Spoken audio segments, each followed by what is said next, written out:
Bom dia, meus amados irmãos, que a graça do Senhor possa continuar se manifestando no nosso meio nesta manhã. Agora, quando abrimos a palavra de Deus para buscar a orientação do Senhor para as nossas vidas, que o Senhor se agrade em falar ao nosso coração.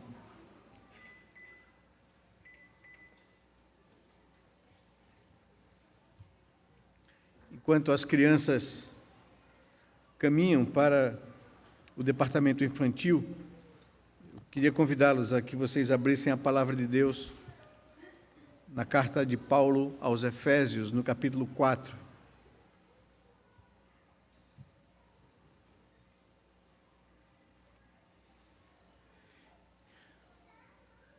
Que Deus possa edificar a sua igreja nesta manhã, glorificar o seu nome e nos instruir na sua verdade, na sua palavra, através desses textos do capítulo 4 e capítulo 5 da carta aos Efésios. Vamos orar ao Senhor pedindo a sua direção para esse momento. Deus bendito, Pai de amor e misericórdia, nós somos muito gratos ao Senhor por ter nos dado a oportunidade de viver mais um dia, por tuas misericórdias que se renovaram sobre nós nesta manhã. Agradecemos ao Senhor pelo privilégio de poder conhecer o teu amor, a tua bondade, a tua misericórdia. Agradecemos porque o teu Espírito nos atraiu à tua presença, Senhor. Agradecemos porque o Senhor nos transformou de pecadores em rebelião contra ti para pessoas justificadas pelo sangue precioso do teu Filho Jesus. Agradecemos porque temos plena consciência de que todos os nossos pecados foram pagos naquela cruz e que não há sobre nós nenhuma condenação ou culpa. Obrigado, Senhor Jesus, porque deste a tua vida para nos resgatar, morreste no nosso lugar, levaste sobre ti a nossa condenação, para nos trazer vida com o Senhor. Obrigado por isso. Obrigado pelo dia de hoje, o dia do Senhor, o dia da vitória de Jesus sobre a morte, o dia da ressurreição, o dia pelo qual todo Israel aguardava, quando no descanso eles sacrificavam ao Senhor e cultuavam o teu nome, aguardando essa libertação que foi a vinda de Jesus, sua morte na cruz e a sua vitória sobre a morte. Obrigado porque, de fato, podemos celebrar o nosso descanso, quando foram tirados dos nossos ombros todo o peso do pecado e da condenação. Obrigado porque podemos te adorar, te bendizer, celebrar o teu nome nesse dia, com os nossos cânticos, com os nossos louvores, com a nossa gratidão. Pedimos que o Senhor nos perdoe, às vezes que fazemos isso de forma mecânica e desatenta. Perdoe as vezes que nós não nos preparamos espiritualmente para vir à tua casa te adorar. Perdoe as vezes de como sacerdotes não orientamos bem os nossos filhos para o significado desse momento. Dá-nos a atenção devida para que nós não tratemos as coisas do Senhor de forma ordinária. As tuas coisas, ó Senhor Deus, são extraordinárias, são solenes. E nós queremos estar diante do Senhor solenemente para te cultuar, para, em obediência ao teu chamado, estar na tua presença, diante do Deus santo e soberano, Criador dos céus e da terra, diante daquele que nos amou e deu a vida do seu Filho por nós. E nesse momento, quando estamos na tua presença, quando lemos a tua palavra, quando exaltamos a tua santidade e grandeza, nesse momento, quando nós cantamos ao Senhor os nossos louvores, quando quebrantamos o nosso coração para admitir a nossa inadequação, porque somos pecadores diante de um Deus santo, quando estamos diante do Senhor para confessar os nossos pecados e culpas, ó Senhor Deus, quando trazemos ao Senhor as nossas ofertas, os nossos dízimos, que são a prova e o reconhecimento de que vemos no Senhor o nosso mantenedor, que o que temos provém da Tua boa mão, e queremos honrar o Teu nome com o melhor da nossa renda, como nos ensina a Tua palavra. Nesse momento que nós já fizemos todas essas coisas diante do Senhor, com o intuito de celebrar, de agradecer, de que as nossas palavras, que as nossas orações, que as motivações da nossa alma sejam agradáveis à Tua presença. Nesse momento, Senhor Deus, se agrade e se apiede de nós e fale ao nosso coração pela Tua palavra.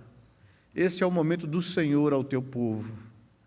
Não permitas, ó Senhor Deus, que o instrumento humano sirva de qualquer impedimento para que o Senhor derrame graça e fale ao coração do Teu povo. Por isso, nos cubra com o sangue de Jesus. Lava os nossos corações e a nossa mente. Atrai a nossa atenção à Tua palavra e ao Senhor. E não permita, Senhor Deus, que o inimigo das nossas almas alcance qualquer vantagem sobre nós, distraindo a nossa atenção, colocando sentimentos que não agradam ao Senhor. Estamos submissos à Tua voz. Fala, pois, ao nosso coração, Senhor. É o desejo da nossa alma diante do nosso Deus e Rei. A Ti, Jesus, rendemos toda a honra e glória, e é em Teu nome que nós oramos ao Pai confiadamente. Em nome de Jesus. Amém, Pai amado. Amém. Que Deus nos abençoe, que Ele nos fale ao coração nesta manhã de hoje, meus amados. Efésios capítulo 4. Carta do apóstolo Paulo, uma carta pastoral, uma carta apostólica do apóstolo Paulo preso em Roma e preocupado com a saúde espiritual da igreja do Senhor espalhada pelo mundo gentílico. Paulo escreve essa carta a uma das igrejas da qual ele investiu 3 anos da sua vida para fundamentar uma liderança e uma igreja forte e saudável numa região extremamente importante do mundo de então, que era a Ásia Menor. Éfeso era a capital da Ásia, né? Hoje a Turquia. E o apóstolo Paulo escreve a essa igreja, dando várias orientações à igreja, tratando da convicção que eles devem ter e a gratidão no coração por terem sido alvos do amor de Deus nos seus propósitos eternos, onde Paulo convoca a igreja no capítulo 1 a bendizer a Deus por todas as sortes de bênçãos espirituais recebidas do Senhor. O Senhor os escolheu antes da fundação do mundo. O Senhor providenciou ou predestinou os meios pelos quais esses escolhidos fossem alcançados na história pela sua graça. O Senhor vos adotou como filhos, fazendo vocês parte da sua família. E o Senhor tem derramado sobre vós essas bênçãos espirituais, selados vocês com o selo do Espírito Santo, que é a garantia de que vocês chegarão ao destino final, que é a glorificação, a presença de Deus. O Senhor, no capítulo 2, o apóstolo Paulo trata de que tudo isso aconteceu por causa dos méritos de Cristo Jesus somente, que não há em nós qualquer mérito, que todos nós estávamos mortos em delitos e pecados, e foi Ele quem nos deu vida graciosamente com Cristo Jesus. Foi Ele que interviu na nossa história. Foi Ele que nos tirou da morte espiritual e nos trouxe à vida. Nós andávamos em rebelião contra Ele, fazendo a vontade da carne e dos pensamentos. E por causa disso, éramos por natureza filhos da ira, debaixo da sua condenação, como todos os outros homens. Mas Deus, por causa da sua misericórdia e por causa do muito amor com que nos amou, Ele se intrometeu na nossa vida, Ele interviu na nossa história. E é por essa graça dele ter enviado o seu Filho e ter entregue ele naquela cruz para morrer em nosso lugar e pela nossa culpa, que nós somos salvos.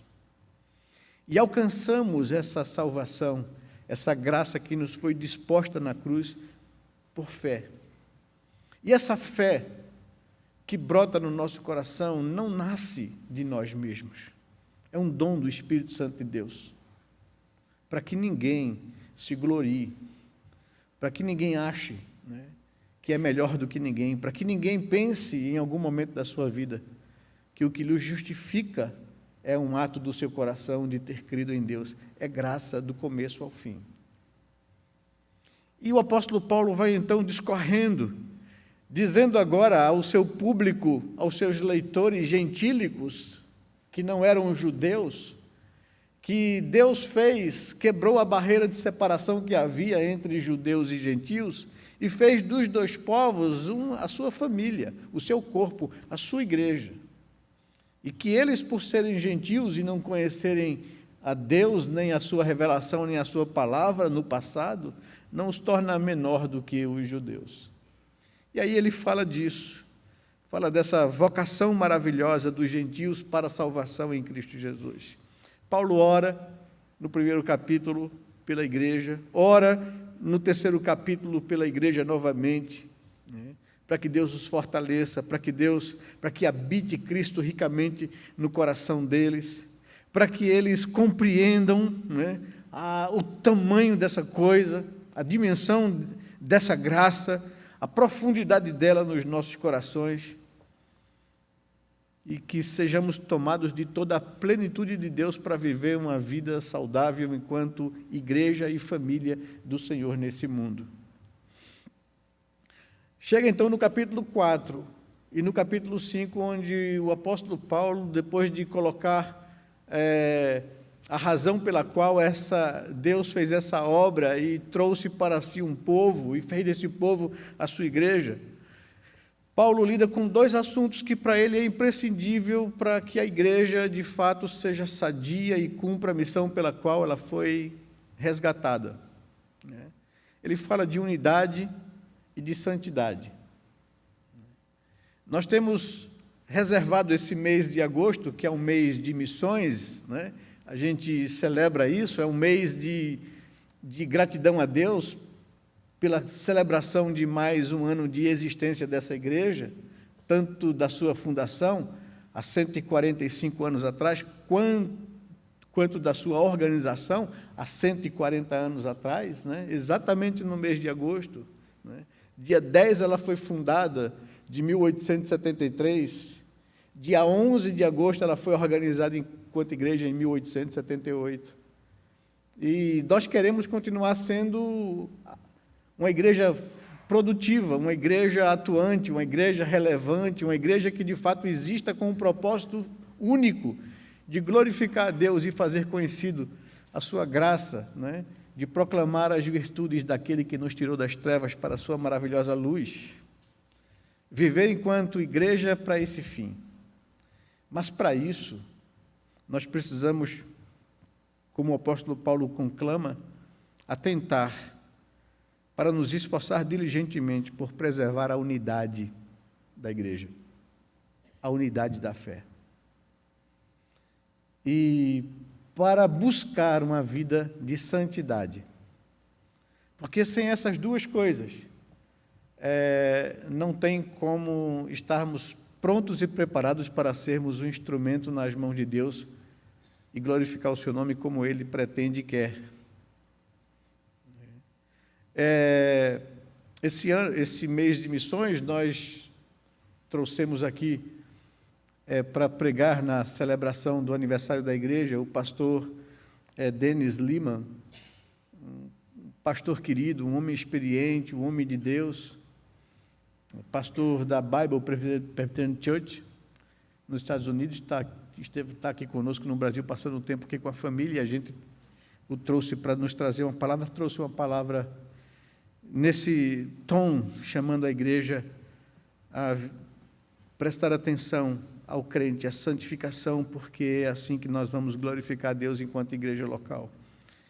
a não estarmos tão ligados nas discussões acerca da justificação, que nós já fomos justificados, já temos convicção disso, que nós devemos priorizar e concentrar a nossa atenção na vida particular e na vida como igreja, santificação. Falamos no domingo passado pela manhã que sem santificação ninguém verá o Senhor. E eu queria aprofundar nesse tema com vocês na manhã de hoje. Ouvimos no domingo passado o reverendo Flávio Ulisses, missionário da Pioneiros, nos mostrando com clareza a direção pela qual a igreja existe, para fazer Cristo conhecido no mundo. Hoje à noite receberemos o reverendo Mariano Alves, executivo da Junta de Missões Nacionais no Nordeste do Brasil, também nos chamando a atenção para o propósito e a vida da igreja, a razão de ser dela, proclamar a Cristo. E enquanto eles trazem isso como o propósito, eu quero insistir em trabalhar no que é necessário para que a gente cumpra a missão pela qual nós existimos. Unidade. Mês de julho agora, nós tivemos mais uma reunião do Supremo Concílio da nossa igreja, da nossa denominação. E todas as reuniões conciliares nossas, quer seja em presbitério, quer seja em sínodo, e principalmente no Supremo Concílio, são reuniões que nos causam alguma tensão, porque enquanto igreja, enquanto diversidade de opiniões, a gente sempre vive tensões de pessoas que pensam de uma forma que, na nossa perspectiva, diante da palavra de Deus, é perigosa para a igreja, e a gente faz um trabalho e é um esforço e é um estresse para que a igreja se mantenha na palavra de Deus. E sempre há riscos de tensão, riscos até mesmo de ameaças, de divisão, de quebra da unidade por causa de pontos de vista diferentes e de interpretação. Nós sempre aprendemos que naquilo que não é prioritário, no que tange a palavra de Deus, a gente deve ser flexível com as pessoas, mas naquilo que nós não podemos negar da palavra, a gente precisa ser firme nisso aqui. Mas sempre nos preocupa o fato de que essas tensões nós vivemos, e isso não é uma questão apenas da igreja denominacional, ou institucional, ou nacional, mas isso também é na igreja local. Eu digo que o trabalho do pastor ele é um bombeiro, apagador de fogo. Ser pastor é você saber administrar conflitos de relacionamentos. E muitas vezes os membros comuns da igreja, as ovelhas, vamos dizer assim, elas não têm uma percepção e uma visão de como, às vezes, o inimigo atua, para causar, para quebrar essas duas coisas que a gente vai tocar nessa manhã com vocês: unidade e santidade. Observe na sua vida, nos seus relacionamentos, na igreja, na família, no trabalho, na escola ou em qualquer lugar. Você sempre vai viver tensões de relacionamentos. Você sempre vai estar diante de conflitos, de pontos de vistas diferentes, de sentimentos diferentes, de leituras diferentes, de interpretações diferentes acerca de um mesmo assunto. Nós sempre teremos as nossas verdades, ou a maneira como a gente enxerga determinada situação. E isso nós vamos viver sempre diante da possibilidade de conflitos e de quebra de unidade. Um casamento pode estar quebrado, ainda que marido e mulher vivam na mesma casa a vida toda. Uma igreja pode viver quebrada, ainda que ela não se separe ou não se divida, visivelmente falando ou geograficamente falando. O apóstolo Paulo está preocupado com constante área de ação do diabo sobre a igreja, por causa de uma verdade que ecoa nos nossos ouvidos até hoje, falada por Jesus.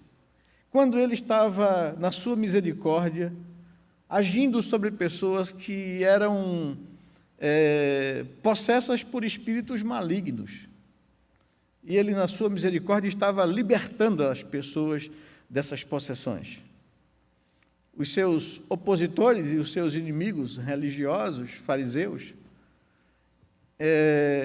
tomados de ciúme ou de inveja por ver a autoridade dele e ver que as pessoas estavam admiradas com ele, impactadas não somente pelo que ele fazia, mas pelo seu ensino, que ele falava como quem tem autoridade, com coerência, eles começaram a difamar Jesus, a ponto de afirmarem que ele estava expulsando demônios pelo poder de Beelzebu.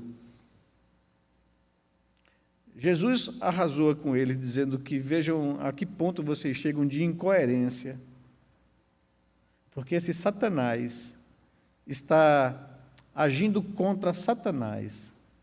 O seu reino está dividido. E todo reino dividido contra si mesmo não subsiste, não se sustenta, não há como levar avante. Então, Jesus faz essa declaração. E essa declaração deveria ecoar sempre na nossa consciência. Porque a primeira ação do diabo para tentar desestabilizar um grupo, uma sociedade, uma família, uma instituição, é causar nela rachaduras e divisões. Por isso que Paulo escreve a carta aos Efésios e bate nessa tecla. É preciso preservar a unidade. Observe comigo o capítulo 4, os 3 primeiros versos, ou os 6 primeiros versos. Ele diz: rogo-vos, pois eu, o prisioneiro no Senhor, que andeis de modo digno da vocação a que fostes chamados. E aí, de urgente, vem uma pergunta hermenêutica à nossa mente, né? Quando a gente lê esse verso primeiro, que modo digno de nossa vocação é esta que nós devemos andar? E ele responde isso nos versos seguintes. Devemos andar com toda a humildade. E aí ele está falando dos nossos relacionamentos, daquilo que é oposto à arrogância, a orgulho, a vaidade, a imposição da nossa vontade à vontade do outro. Então, ele está dizendo que nós deveríamos andar de modo digno da vocação a que fomos chamados. E o que é esse andar? Com toda humildade. Humildade é você, disse Jesus em outras vezes, considerar o outro, né, em prioridade a você. Os conflitos de um relacionamento de família, os conflitos de marido e mulher, né,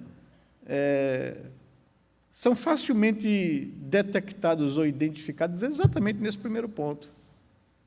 O que é um conflito, a não ser um choque de vontades que não estão sendo admitidas, ou a atenção que não tem sido me dada, ou a observância do que eu coloco como melhor, ou seja lá o que for.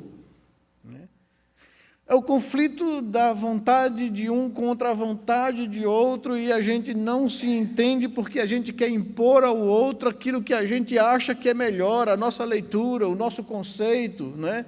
O nosso arcabouço de família. A maior dificuldade de um relacionamento, de um casamento, é exatamente isso. Eu aprendi, eu fui educado, eu tive uma estrutura familiar, e o outro teve outra estrutura familiar, maneiras diferentes de enxergar a vida, de se portar, nas coisas grandes e nas coisas mínimas. E essas coisas mínimas, num relacionamento agora de duas pessoas que foram criadas num arcabouço diferente, entram em choque. Eu fico brincando e para mim é um exercício todo dia, quando eu vou escovar os dentes. Né? Eu tenho uns toques, né? Eu fico me policiando. Eu coloquei aqui minha oferta, depois subi, vi que a cadeira estava meio troncha, fui lá e ajeitei a cadeira, e eu fico me policiando nisso, porque senão eu vou ficar um velho problemático. Aí chego, vou escovar meu dente e a pasta de dente está amassada no meio, eu fico doido. Mas aí é um exercício meu, eu tenho que... é um exercício meu. Eu não posso me permitir que isso crie algum tipo de conflito. São nas coisas mínimas que isso se manifesta. E eu tenho que aprender que o outro é assim e eu não posso querer formatar o outro a mim. Isso não está certo ou errado.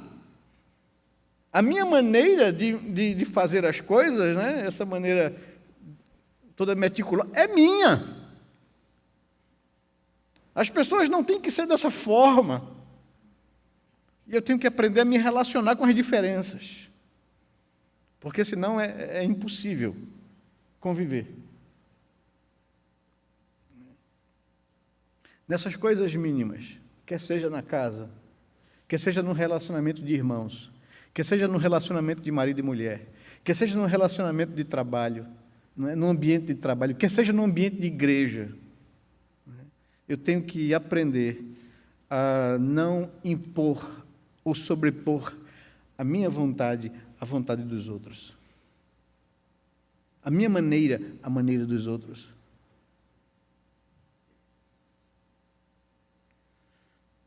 Humildade. Andar de modo digno da vocação a que foste chamado, na relação de igreja, é andar com humildade. Não se considerar melhor do que as outras pessoas. Não achar que você é o dono da verdade. Não achar que a sua família é melhor do que as outras famílias. Não achar que a educação que você dá aos seus filhos é melhor do que a educação que outros dão ao seu filho. Não julgar os outros pelos seus critérios, e sim pelo critério da palavra. E ser exigente para comigo na santidade. E ser compassivo para com o outro. E longânimo e paciente. Assim como Deus foi com Israel em todo o Antigo Testamento. Assim como Cristo foi com seus discípulos e com a igreja em todo o Novo Testamento. Eu não sou mais justo ou melhor do que Deus. Nós temos uma facilidade enorme de diagnosticar defeito nos outros, mas uma dificuldade enorme de perceber os nossos próprios defeitos. Com toda a humildade, com mansidão. Mansidão. Com relação a essa questão eclesiástica, né?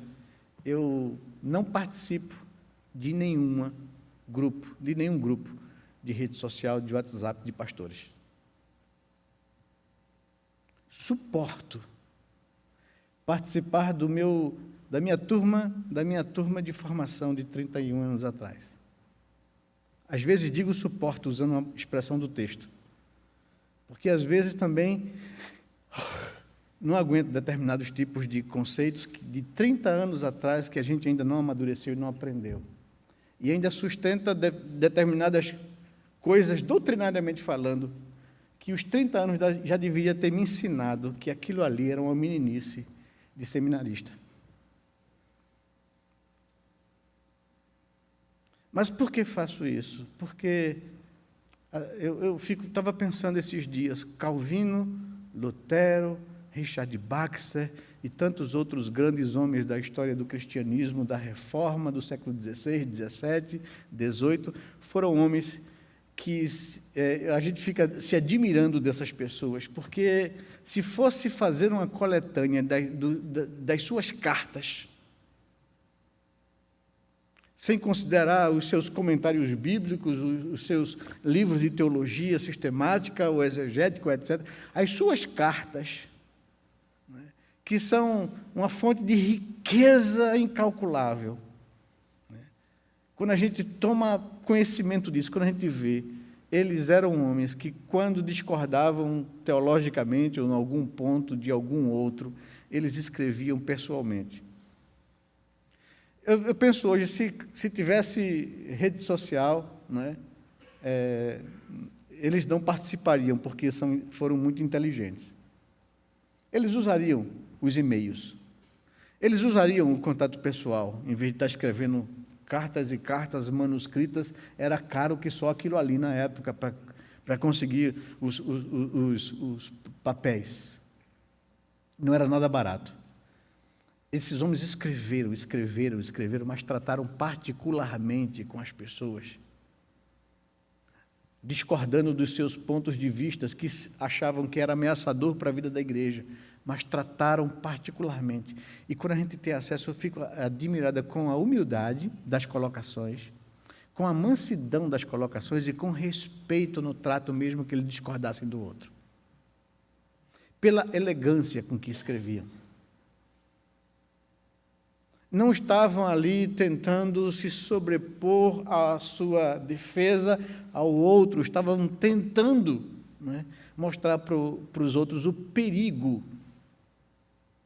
de não termos responsabilidade, de soltarmos um conceito particular nosso, por causa da nossa responsabilidade de cuidado com a Igreja de Cristo.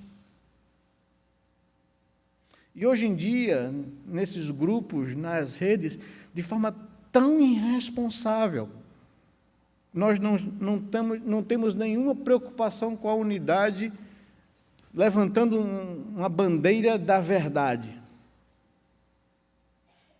É um zelo por uma verdade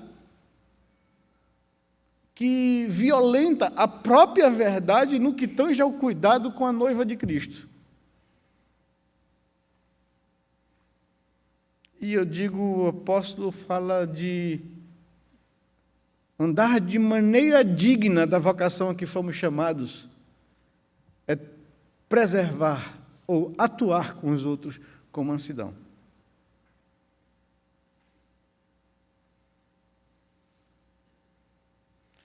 Pastores são chamados de amigos do noivo, que tem por objetivo tomar conta da noiva do cordeiro que ele comprou com seu próprio sangue, até que ele venha para buscá-la. Nós não somos donos de igreja, nós não somos dono da verdade, e nós temos que ter zelo para com a igreja. Nós não temos de Cristo Jesus um papel em branco assinado dizendo que nós podemos qualquer coisa por amor à verdade. Quando esse amor à verdade violenta a unidade da igreja, corpo de Cristo.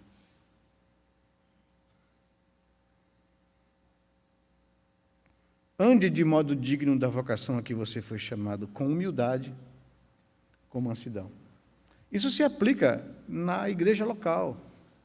O diabo está agindo o tempo todo no nosso meio para quebrar a unidade da igreja, para trazer conflitos à igreja, porque ele sabe que quando divide um reino, esse reino não subsiste. Quando ele divide uma casa, essa casa não subsiste. Mais cedo ou mais tarde ela vai ruir. Temos aqui engenheiros, técnicos de estrutura e de cálculo, e sabem muito bem o que é isso. Toda rachadura na base de alguma construção vai levá-la à ruína, mais cedo ou mais tarde.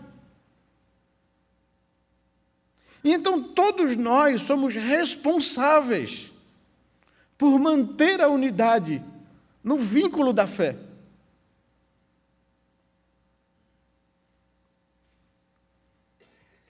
Humildade, mansidão, e verso 2 diz, com longanimidade. longanimidade. Eu digo que a melhor maneira de você entender o que é ser longânimo, ou paciente ao extremo, né, ou a longo prazo, para mim, o texto de Paulo aos Tessalonicenses, quando ele diz que a gente deve tratar com firmeza diferentes situações na igreja, quando encontra pessoas em insubmissão e desobediência à palavra de Deus, quando encontra pessoas desanimadas na sua caminhada cristã, quando encontra as pessoas ainda enfraquecidas, apanhando de pecado e não conseguindo vencer o pecado na sua vida, ele diz, observem, uma pessoa insubmissa, vocês devem exortá-lo, repreendê-lo, para que ele quebre a cerviz e se submeta a Deus e a palavra dele. Uma pessoa desanimada, vocês devem animá-lo. E uma pessoa fraca que está apanhando de pecado, não está conseguindo vencer, vocês devem suportá-lo. Dar a ele ancoradouro, até que ele seja forte o suficiente para não mais apanhar do pecado.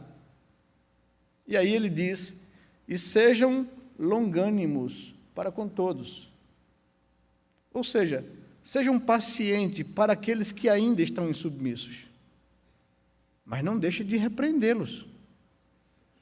Mas sejam pacientes até que sejam formados nele arrependimento e quebrantamento e volta à sensatez e à verdade. Aqueles desanimados também, desânimo é pecado espiritual. É falta de confiança na graça de Deus. Mas não chegue repreendendo uma pessoa dessa que você vai esmagá-la. Ela já está arrebentada. Então, anime essa pessoa. Dê a ela esperança. Traga ela aos textos da palavra de Deus que nos dá ânimo para vencer o desânimo. E o fraco, que é uma pessoa que também está apanhando do pecado. Mas ele está apanhando do pecado porque ele não tem força espiritual e maturidade ainda para vencê-lo, diferentemente daquele insubmisso, que tem, mas não quer. Então, repreenda um e suporte o outro, ampare o outro, dê força ao outro, até que ele tenha condições. Mas, não esqueça, seja paciente para com todos eles. Longanimidade é exatamente isso.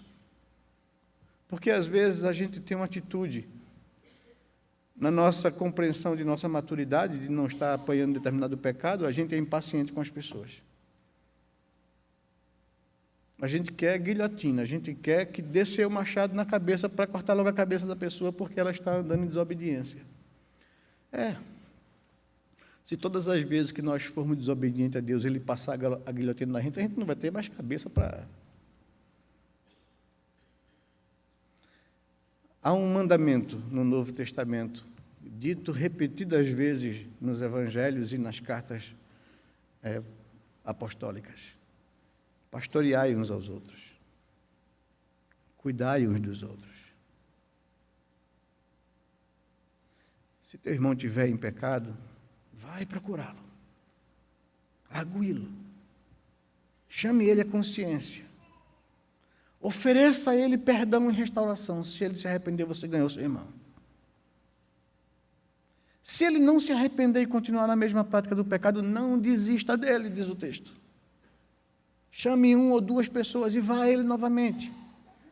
Oferecer perdão. Propor conserto. Propor arrependimento. E o texto pressupõe, se ele se arrepender, vocês ganharam seu irmão. Mas se ele não se arrepender, não desistam dele. Entrega o caso agora à igreja. Leva o caso ao pastor. Fala para o conselho o que você já tentou fazer para resgatar o irmão da prática pecaminosa, das tentativas que você fez. E faça isso, não para puni-lo. Faça isso para ganhá-lo.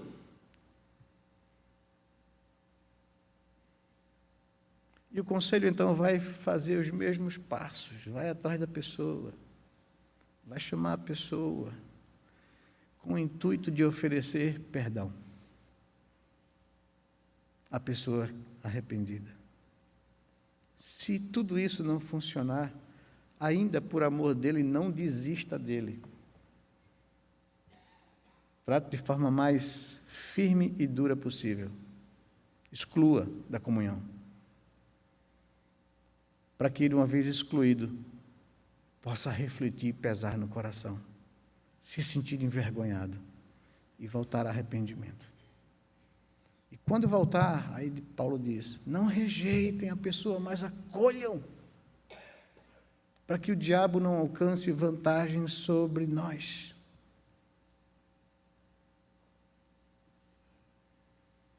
Unidade. Ande de modo digno da vocação a que vocês foram chamados.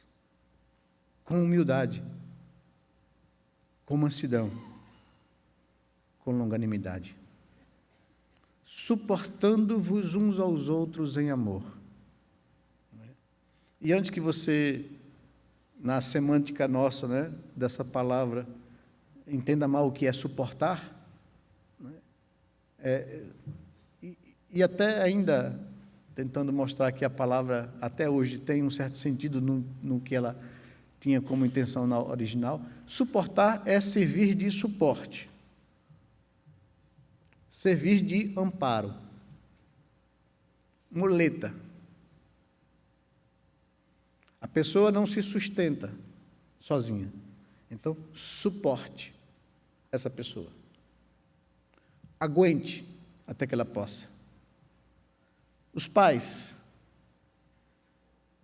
é preciso dar suporte aos seus filhos, até que eles sejam maduros. Suporte financeiro, até que eles tenham autonomia financeira. Suporte. Então, todos nós somos chamados a cuidar uns dos outros. Não há como lavar as mãos de responsabilidade pelo bem do outro, por amor à unidade, por amor à igreja, por amor ao corpo de Cristo. Ande de modo digno da vocação a que você foi chamado. E como é que é esse andar, pastor? Seja humilde nas suas relações na igreja. Não seja um cara arrogante, não seja uma pessoa orgulhosa, não seja uma pessoa que acha que domina as coisas e que é dono da verdade. Seja humilde no trato com as pessoas. Considere os outros a você. Não queira se sobrepor às pessoas. Não queira sobrepor a sua vontade à vontade dos outros. Seja manso no trato com as pessoas, a ponto de que, se você tiver que enfrentar alguma coisa de pecado na vida das pessoas, elas saibam que você está fazendo por amor, por não ver em você arrogância. Seja mansa quando você for repreendido, quando você tiver que ser corrigido, porque nós todos precisamos de correção uns dos outros.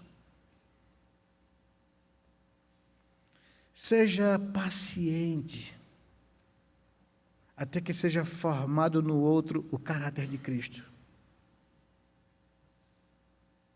Nem todo mundo anda no mesmo passo. Seja paciente e suporte uns aos outros em amor. E aí o verso 3, ele diz o que é esse modo digno. E por que tudo isso? Porque eu devo me esforçar diligentemente por preservar a unidade.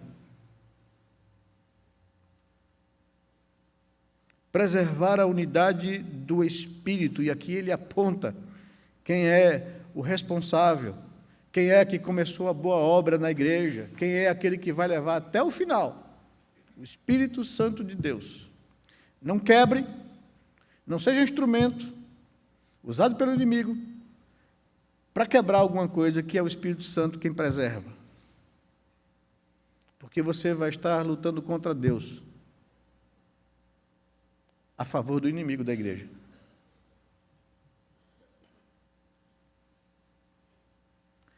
Lute pela igreja local, assim como nós pastores lutamos pela nossa instituição denominacional. Chore pela igreja local, quando ela estiver enfrentando problemas, como a gente deve chorar pela nossa instituição. Se desgaste pelo bem do corpo de Cristo, como a gente se desgasta pelo bem da igreja do Senhor. Ore pela vida dos outros, dos seus irmãos que você vê que está em perigo espiritual, em desobediência a Deus, em desânimo na caminhada, em fraqueza. Não repreenda o desanimado. Não exorte o fraco.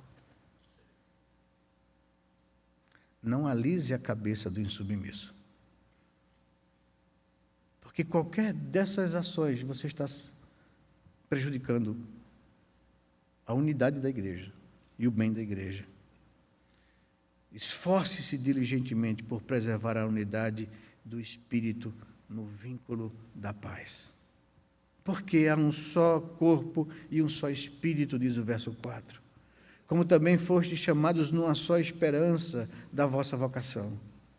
Há um só Senhor, uma só fé, um só batismo, um só Deus e Pai de todos, o qual é sobre todos, age por meio de todos e está em todos.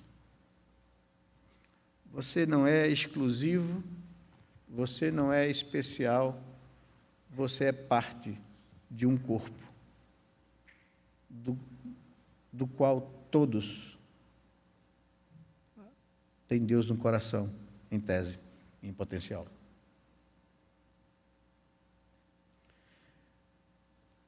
A santidade fica para depois. Vamos preservar a unidade. No próximo domingo a gente trata o capítulo 5, que fala sobre a santidade da igreja e a santidade de vida particular e pessoal, que eu devo buscar. Mas saiba de uma coisa, eu queria chamar a atenção de vocês disso. Os versos em diante, 7 até o 11, vai tratar de como se constrói isso na igreja. Se constrói isso, Deus entregando na igreja apóstolos, profetas, evangelistas, pastores e mestres, com o fim de aperfeiçoar os santos pelo ensino e pela pregação da palavra. Então, é esse ensino e pregação da palavra que vai habilitar as pessoas para preservarem a unidade e para crescerem em santidade, para cumprir o propósito pelo qual Deus estabeleceu a sua igreja. E eu queria terminar fazendo um apelo aqui, a todos vocês, ao público da primeira igreja, as pessoas que que nos visitam, que têm se agregado a nós. Eu tenho manifesto isso e sempre falo isso para a igreja e nunca vou deixar de falar isso para a igreja. Eu recebi de Deus uma incumbência e uma responsabilidade que foi chancelada por vocês, quando vocês, em oração, buscando conhecer a vontade de Deus, me elegeram e me reelegeram pastor dessa igreja. Eu responderei diante de Deus pela vida de vocês. Eu responderei diante de Deus de como eu conduzi a igreja dele, que ele comprou com o próprio sangue e me confiou, que é aqui expressa nessa igreja local. E eu sei da responsabilidade que isso impõe e que traz para a vida de um pastor. E eu me preocupo em que todos vocês que fazem essa igreja tenham essa consciência, pelo bem de vocês, para que vocês não sejam religiosos que assistem cultos aos domingos. Eu me preocupo com a igreja, para que ela não seja uma igreja com um conceito paroquiano, de que o culto é a razão de ser dela. A nossa razão de ser não é aqui vir aos domingos à igreja e ponto. O que nós fazemos aqui é o resultado da consciência e da vida que nós temos e vivemos para Deus. Nós estamos aqui para agradecê-lo por aquilo que Ele nos tornou. Seus filhos, parte da sua família, para na vida que a gente vive, glorificar o nome dele, fazendo as pessoas conhecer as virtudes daquele que transformou a nossa vida, nos tirou das trevas e nos trouxe a sua luz. Então, não seja um assistente da igreja. Não seja uma pessoa que assiste cultos e que frequenta a igreja para assistir cultos. Comprometa-se com o corpo de Cristo. Assuma isso. Torne-se parte. E não apenas um apêndice que aparece de domingo em domingo. Seja parte da igreja de Cristo. Ore por ela. Preserve a unidade dela. Santifique a sua vida, para que você seja um instrumento útil na mão de Deus, para que você não seja o empecilho para que essa igreja cumpra a missão pela qual ela existe. Porque se eu não vivo uma vida santa particularmente, eu atrapalho de Deus derramar bênção sobre a igreja para que ela cumpra o propósito dela. Então, em nome de Jesus, falando ao seu coração com muito temor e tremor, seja uma pessoa, não seja uma pessoa solta que frequenta uma igreja ou outra para ouvir um sermão ou outro, ou para experimentar uma igreja ou outra. Não faça test drive de igreja.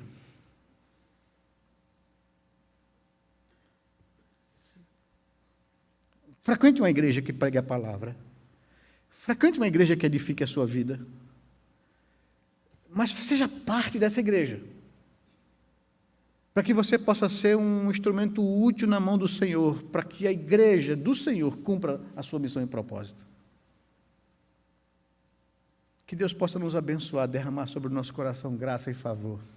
E que a gente olhe para a igreja com um olhar de preservar a sua unidade no vínculo do Espírito Santo e paz. Que a gente trate e lide com as pessoas com mansidão, com humildade, suportando uns aos outros com longanimidade. E certamente cumpriremos o propósito pelo qual nós existimos como igreja do Senhor. Viveremos para a glória dele e o mundo verá a nossa vida e glorificará o nosso Deus que está nos céus.